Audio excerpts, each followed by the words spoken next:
China's Health Commission is warning the ability of the deadly coronavirus to spread is getting stronger. It comes as the number of people infected by the new virus has jumped to nearly 2,000. That's a 50% increase on the previous statistic.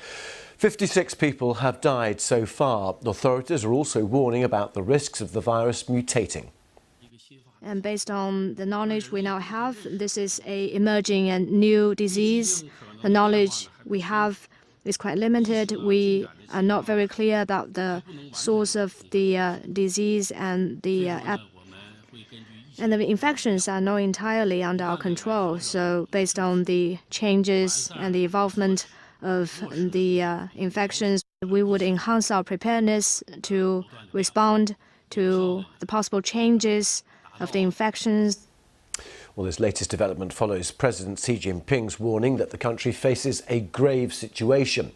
Authorities are now warning that the virus is contagious during its incubation period. That is different from the SARS virus, and that virus, SARS, killed more than 800 people globally in 2003. The incubation period of the new coronavirus is anything from 1 to 14 days. China's Health Commission insists it will be taking more measures to curb the spread of coronavirus, but hasn't yet outlined specific details. They have, though, banned the sale of wildlife in markets and restaurants, although it hasn't been confirmed that is how the virus crossed into humans. Many people believe it happened through snakes. Well, this is the effect the current quarantine is having in Wuhan. That's the city at the centre of the outbreak. Officials preventing people from leaving or entering. It seems that most of the population is staying indoors.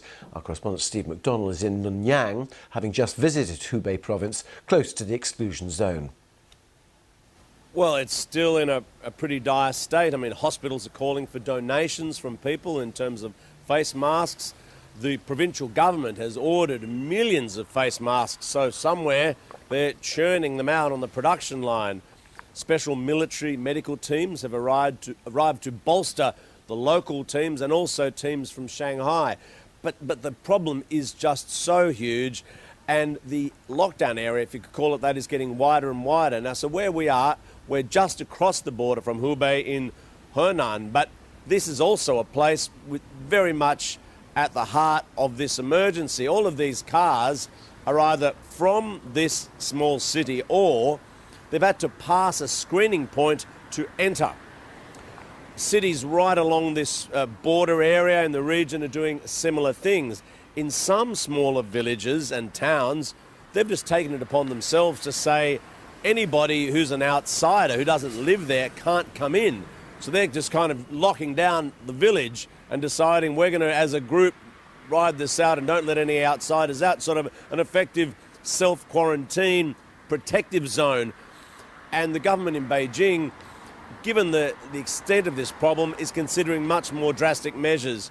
Hundreds of thousands of people left Hubei before that transport lockdown was in place. Some of them were sick, seeking treatment, so they've gone to Shanghai, Beijing and other places seeking treatment. Now imagine they're taking the virus with them. That means the problem has also moved elsewhere. And so we could also see in the big cities of like Shanghai, Beijing, transport lockdowns in place there. They're already talking about preventing some transport arriving at the Chinese capital. Now, that hasn't happened yet. But again, it just shows how seriously the authorities are taking this and their preparedness to take much more drastic steps to try and control this problem. Steve McDonald reporting there.